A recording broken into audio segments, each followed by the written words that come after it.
Hello traders, welcome back to our YouTube channel. So traders, ये video second part है हमारे trading psychology और mindset से related videos का। तो सबसे पहले, अगर आपने फर्स्ट पार्ट इस वीडियो का नहीं देखा है तो मैं आपको हाईली रिकमेंडेशन दूंगा कि आप पहले उस पार्ट को कंप्लीट कीजिए।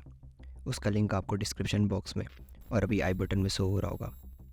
सो ट्रेडर्स, इस वीडियो में मैं आपको बताने वाला हूँ कि जो भी हमारी ट्रेडिंग परफॉर्मेंस होती है वो दो टाइप के एलिमेंट्स पर डिपेंड करती है, जिसमें जो फर्स्ट वन है वो है आपके कंट्रोल्ड एलिमेंट्स और जो सेकंड वन है वो है आपके अनकंट्रोल्ड एलिमेंट्स। तो अगर मैं आपको इनके बारे में एक बेसिक विज़न दूँ तो जो कंट्रोल्ड एलिमेंट्स होते हैं वो एलिमेंट्स जो आपको ट्रेड में आपकी सपोर्ट करते हैं और आपके रिस्क को मिनिमाइज़ करने में और आपके कैपिटल को प्रोटेक्ट करने में आपकी हेल्प करते हैं। और जो भी अनकंट्रोल्ड एलिमेंट्स होते हैं वो फैक्टर्स होते हैं जो कि आपके ट्रेड के डायरेक्शन के अपोजिट चलते हैं और जिनमें आपका बिल्कुल भी कंट्रोल नहीं होता। तो चलिए ट्रेडर्स, अब इन दोनों एलिमेंट्स को थोड़ा डिटेल में ब्रेक डाउन करते हैं और समझते हैं कि किस तरीके से हमारी ट्रेडिंग को इफ़ेक्ट करता है। जो आपका ट्रेडिंग एनालिसिस होता है वो आपका कंट्रोल्ड एलिमेंट होता है। तो अगर आप अपने ट्रेडिंग एनालिसिस को प्रॉपर टाइम और नॉलेज प्रोवाइड करते हैं तो जो भी स्टडी आपके पास फ्यूचर में होगी उसे आप वेल स्टडी कह सकते हैं और आप उसमें टोटली रिलाई कर सकते हैं। एंड ट्रेडर्स, जो हमारा सेकंड कंट्रोल्ड एलिमेंट होगा वो होगा हमारा time of entry and exit. किस ट्रेड में कब एंट्री करनी है और कब उससे एग्जिट करना है, ये टोटली हम पे डिपेंड करता है और हमारे कंट्रोल में होता है। जो भी मार्केट और टाइम फ्रेम हम चूज़ करते हैं मार्केट में ट्रेड करने के लिए या मार्केट को एनालाइज करने के लिए, ये भी टोटली हमारे कंट्रोल में होता है। नेक्स्ट कंट्रोल एलिमेंट हमारा रिस्क टू रिवॉर्ड रेशियो होता है। किस पर्टिकुलर ट्रेड में कितना हमें रिस्क लेना है और उसके बाद अगर वो हमारी डायरेक्शन में चलता है तो उससे कितना रिवॉर्ड गेन करना है, ये टोटली हम पे डिपेंड करता है और हमारे कंट्रोल में होता है। पोजीशन साइजिंग इसके बाद का कंट्रोल एलिमेंट है। किस ट्रेड में कितनी पोजीशन में ट्रेड करना है और उसमें कितना बड़ा रिस्क लेना है, ये टोटली आपके कंट्रोल में होता है और ये आपकी पोजीशन साइज से डिसाइड होता है। सो ट्रेडर्स, जो नेक्स्ट कंट्रोल एलिमेंट है कि आप किसी भी इवेंट में ट्रेड कर सकते हैं और किसी भी इवेंट को आप स्किप कर सकते हैं। किस इवेंट में कब ट्रेड करना है ये टोटली आप पे डिपेंड करता है। यूजुअली ऐसा देखा जाता है कि जब भी कोई बड़ा इवेंट होता है तो उसमें मार्केट नॉर्मली बहुत ज़्यादा वॉलेटाइल होता है और उसके जो मूव्स होते हैं वो हमारे कंट्रोल से बाहर होते हैं, पर उसके ट्रेड में जंप इन करना या जंप आउट करना ये टोटली आपके कंट्रोल में होता है। नेक्स्ट एलिमेंट हमारा ट्रेड मैनेजमेंट होता है। किस तरीके से हम किसी ट्रेड को मैनेज करते हैं, मींस ट्रेड लेने के बाद एज़ पर मार्केट कंडीशन कई बार हमें फ्लेक्सिबिलिटी दिखानी पड़ती है, हमें अपने एसएल ट्रेल करने होते हैं और कई बार अपने प्रॉफिट टारगेट्स भी ट्रेल करने होते हैं। तो ये टोटली हम पे डिपेंड करता है कि किस तरीके से हम अपने ट्रेड को मैनेज कर रहे हैं। ओके ट्रेडर्स, तो चलिए अब थोड़ा अनकंट्रोल्ड एलिमेंट्स के बारे में डिस्कस करते हैं, जिनमें से जो फर्स्ट वन है वो है हमारा ट्रिगर कंडीशन। ट्रिगर कंडीशन में ये समझा जा सकता है कि हम कभी भी मार्केट को टाइम नहीं कर सकते। हमें नहीं पता होता कि कब कौन सा टाइम बहुत ही ज़्यादा परफेक्ट होगा जब हमारी सारी कंडीशंस अलाइन होंगी और हमारी रिक्वायरमेंट को मैच करेंगी। इसीलिए हम मार्केट में एक परफेक्ट एंट्री और परफेक्ट एग्जिट कभी भी प्रिडिक्ट नहीं कर सकते। जो सेकंड एलिमेंट है वो है आपका अवेलेबल इन्फॉर्मेशन। इससे समझा जा सकता है जो भी अवेलेबल इन्फॉर्मेशन होती है वो कभी भी रिटेल ट्रेडर्स के कंट्रोल में नहीं होती, क्योंकि नॉर्मली जो भी इन्फॉर्मेशन हम ट्रैक करते हैं या हमें प्रोवाइड कराई जाती है वो जानबूझ के हम तक भेजी जाती है और मे बी ये हो सकता है कि वो मैनिपुलेटेड हो। तो इन्फॉर्मेशन के ऊपर कंट्रोल होना एक रिटेल ट्रेडर के लिए बहुत बड़ा चैलेंज होता है। वॉल्यूम और ओपन इंटरेस्ट इसका काफ़ी अच्छा एग्जाम्पल है। मोस्टली ये देखा जाता है कि डेटा भी ऑपरेटर्स द्वारा मैनिपुलेट किया जाता है और ज़्यादातर हमें अट्रैक्ट करने के लिए बनाया जाता है। मे भी हो सकता है कि ये डेटा रिलायबल हो, पर इसके साथ साथ हमें अपने चार्ट की नॉलेज और स्किल को भी अलाइन करना होगा ताकि हम धीरे धीरे अपने ट्रेडिंग स्किल्स को इम्प्रूव करें। वॉलेटिलिटी इसके बाद का एलिमेंट होगा, क्योंकि वॉलेटिलिटी को मेज़र करना या प्रिडिक्ट करना एक रिटेलर के लिए बहुत ज़्यादा टफ होता है। प्लस जब भी मार्केट बहुत ज़्यादा वॉलेटाइल होता है तो एक रिटेलर कभी भी उसमें अच्छा पैसा नहीं कमा पाता, क्योंकि मोस्टली हमारे एसेट इस टाइप के मार्केट में ट्रैप हो जाते हैं और हमारा ट्रेड फाइनली एक लॉस में कन्वर्ट होता है। वैसे ट्रेडर्स, ये भी समझा जा सकता है कि जब भी कोई बहुत ज़्यादा वॉलेटाइल मार्केट होता है वो किसी बड़े इवेंट के आने से पहले या आने के बाद होता है और इसी से हमारा नया एलिमेंट स्टार्ट होता है, जो कि है इवेंट और मार्केट न्यूज़। मार्केट में आने वाली किसी भी नई न्यूज़ के ऊपर हमारा कोई भी कंट्रोल नहीं होता और हमें इस बारे में भी पता नहीं होता कि वो न्यूज़ मार्केट को पॉजिटिवली इफ़ेक्ट करेगी या फिर नेगेटिवली।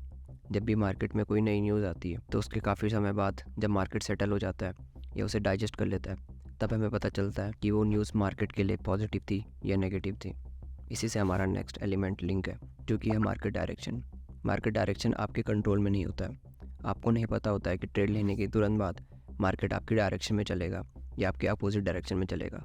यूजुअली आपने ये नोटिस किया होगा कि 90% टाइम जब भी आप कोई ट्रेड एंट्री करते हो तो आपकी एंट्री लेने के तुरंत बाद मार्केट आपकी अपोजिट डायरेक्शन में चलना शुरू कर देता है, और ऐसा हर किसी के साथ होता है। इसीलिए ट्रेडर्स ट्रेड लेने से पहले और ट्रेड लेने के बाद भी इस चीज़ की कोई गारंटी नहीं होती कि आपको आपका टारगेट मिलेगा या फिर मार्केट में आपका एसएल हिट होगा। तो ट्रेडर्स इसी के साथ कंट्रोल्ड एलिमेंट्स और अनकंट्रोल्ड एलिमेंट्स हम यहाँ पे कवर करते हैं। होप आपको इनके बारे में थोड़ा क्लियरिटी मिली हो।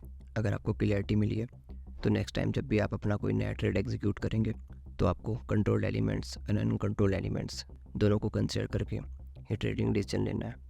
अब इसके बाद मैं आपको एक ऐसी ट्रेडिंग हैबिट से इंट्रोड्यूस कराने जा रहा हूँ जो कि आपकी ट्रेडिंग जर्नी को बहुत ज़्यादा इम्पैक्ट करती है, और वो है ओवर ट्रेडिंग। अगर आप ओवर ट्रेडिंग करते हो तो आप हो सकता है किसी भी नेक्स्ट ट्रेड में अपना पूरा कैपिटल लूज़ कर दो। और जो ओवर ट्रेडिंग होती है इसे समझना एक ट्रेडर के लिए बहुत ज़्यादा ज़रूरी है, क्योंकि ये हमारी लर्निंग जर्नी का एक बहुत इंपॉर्टेंट पार्ट है। ओवर ट्रेडिंग की खासियत ये होती है कि जब हम ओवर ट्रेडिंग कंटिन्यूसली करने लग जाते हैं तो हमें नहीं पता होता कि कब हम इसके हैबिचुअल हो चुके हैं और कब हम इससे अपने आप को नुकसान पहुंचाने लग गए हैं। तो अगर आप ओवर ट्रेडिंग कर रहे हो तो उसे ट्रैक करने का एक सिंपल तरीका है, और वो तरीका है कि जब भी आप अगर कोई ट्रेड लेते हैं और उसके बाद अगर रियलाइज़ होता है कि मुझे ये ट्रेड नहीं लेना चाहिए था या फिर इस ट्रेड को लेते समय मैंने अपने रूल्स फॉलो नहीं किए, तो इसका मतलब हो सकता है कि आप ओवर ट्रेडिंग कर रहे हैं। क्योंकि ट्रेड क्लोज करने के बाद या ट्रेड लेने के बाद ऐसा सोचने का मतलब है कि आप अपने रूल्स या फिर अपने सेटअप को फॉलो नहीं कर रहे हैं। अब मैं आपको इसे एक सिनेरियो की हेल्प से समझाने की कोशिश करता हूँ कि अगर आप स्क्रीन टाइम बहुत ज़्यादा स्पेंड करते हैं, इट मीन्स अगर आप लाइव मार्केट के सामने बहुत ज़्यादा समय तक बैठे रहते हैं, तो ये बहुत ही ऑब्वियस है कि प्राइस एक्शन के बेस में आपको बहुत सारी एंट्री मिल रही होंगी और फिर आपको कन्विक्शन फाइंड आउट होगी कि इसमें आपका ज़रूर प्रॉफिट हो सकता है, और अगेन आप अपने रूल्स को ब्रेक करके उसमें एंट्री लेंगे और वो एक तरीके से रिवेंज ट्रेडिंग की तरह काम करेगा। इट मीन्स आपको अब अपने लॉस को रिकवर करना है और आप अपने रूल्स को ब्रेक करके एक नया ट्रेड एग्जीक्यूट कर रहे हो, जो कि एक क्लियर साइन है कि आप ओवर ट्रेडिंग कर रहे हैं। ऐसी छोटी छोटी हैबिट्स को फॉलो करके हम अपनी ओवर ट्रेडिंग की हैबिट को काफ़ी स्ट्रॉन्ग कर देते हैं, और इसकी वजह से एक टाइम बाद हम इसके एडिक्टेड हो जाते हैं। ज़्यादातर ट्रेडर्स ये इसलिए होता है क्योंकि जितना भी टाइम हम मार्केट में स्पेंड करते हैं या स्क्रीन टाइम अपना देते हैं, हम उस टाइम को जस्टिफाई करने की कोशिश करते हैं और हम चाहते हैं कि हमारे मैक्सिमम डेज़ और मे बी सारे डेज़ प्रॉफिट में क्लोज हों। इसीलिए हम ज़्यादा से ज़्यादा ट्रेड एग्जीक्यूट करने लग जाते हैं। अगर आपको इससे थोड़ा बचना है तो उसका केवल एक ही तरीका है कि आपको अपने ट्रेडिंग आवर्स को शेड्यूल करना होगा और अपने स्क्रीन टाइम को रिड्यूस करना होगा। आपको ये समझना होगा कि जो भी ट्रेडिंग कैपिटल बिल्ड होता है वो कभी भी आपके नंबर ऑफ ट्रेड से नहीं होता, वो हमेशा आपके ट्रेड की क्वालिटीज़ में डिपेंड करता है। अगर आपकी साइकोलॉजी अच्छी है और आपके ट्रेडिंग स्किल्स अच्छी हैं तो एक टाइम बाद आप एक काफ़ी अच्छा कैपिटल बिल्ड कर सकते हैं, पर उसके लिए आपको स्टार्टिंग से ही अपने कैपिटल को प्रोटेक्ट करना आना चाहिए। और अपने कैपिटल को प्रोटेक्ट करने के लिए सबसे पहले आपको ओवर ट्रेडिंग की हैबिट को ब्रेक करना होगा। आप अपने लिए नंबर ऑफ़ ट्रेड्स का लिमिट सेट करके भी ओवर ट्रेडिंग से बच सकते हैं, और जब भी लॉस होने के बाद दोबारा मार्केट देखने पर आपको नए ट्रेड की अर्ज हो तो अपने आप को समझा सकते हैं कि आज की लिमिट मेरी ओवर हो चुकी है और मार्केट कल भी वहाँ होने वाला है। तो अगर आप अपने कैपिटल को सेव करके रखेंगे तो मार्केट आपको अनगिनत अपॉर्चुनिटीज़ आगे ऑफ़र करने वाला है। उसके लिए आपको अपने कैपिटल को और अपनी मेंटल हेल्थ को मेंटेन करना बहुत ज़्यादा ज़रूरी है।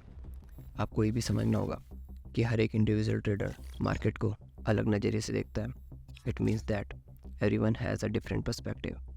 अगर आप किससे ट्रेडिंग सीखते हैं और उनके सेटअप को फॉलो करते हैं तो इसका मतलब ये नहीं है कि अगर वो प्रॉफिटेबल हैं तो आप भी इन फ्यूचर बहुत ही ईजिली प्रॉफिटेबल बन जाएं। इसका मतलब ये नहीं है कि उनके सेटअप आपके लिए बिल्कुल काम नहीं करेंगे। इसमें मेरा सजेशन ये है कि जब भी आप किससे कुछ सीखते हैं तो आपको उसे अपनी ओन पर्सनैलिटी और थिंकिंग में अलाइन करके उसे अपने अकॉर्डिंग कस्टमाइज़ करना चाहिए। आपको अपने ओन रूल्स बिल्ड करने होंगे और अपना ओन सेटअप बिल्ड करना होगा। जो भी सेटअप और जो भी तरीका आपके माइंडसेट को सूट करता है आप उसे कंटिन्यू कर सकते हैं। सो इसी थॉट के साथ मैं इस वीडियो को यहाँ पे एंड करता हूँ। ये वीडियो डिफरेंट पार्ट्स में बनी है, सो मेक श्योर कि आप किसी भी वीडियो को मिस ना करें। मे भी हो सकता है कि आप कोई वैल्यूएबल इंफॉर्मेशन मिस कर रहे हो। अगर आपको वीडियो वैल्यू एडेड लगता है तो आप वीडियो को लाइक कर सकते हैं हमें सपोर्ट करने के लिए और अपने फ्रेंड्स के साथ भी शेयर कर सकते हैं जिन्हें इस टाइप की नॉलेज की नीड है। So thank you again for watching this video guys. Hope you learn something from it, and don't forget to subscribe if you want to join in our YouTube family.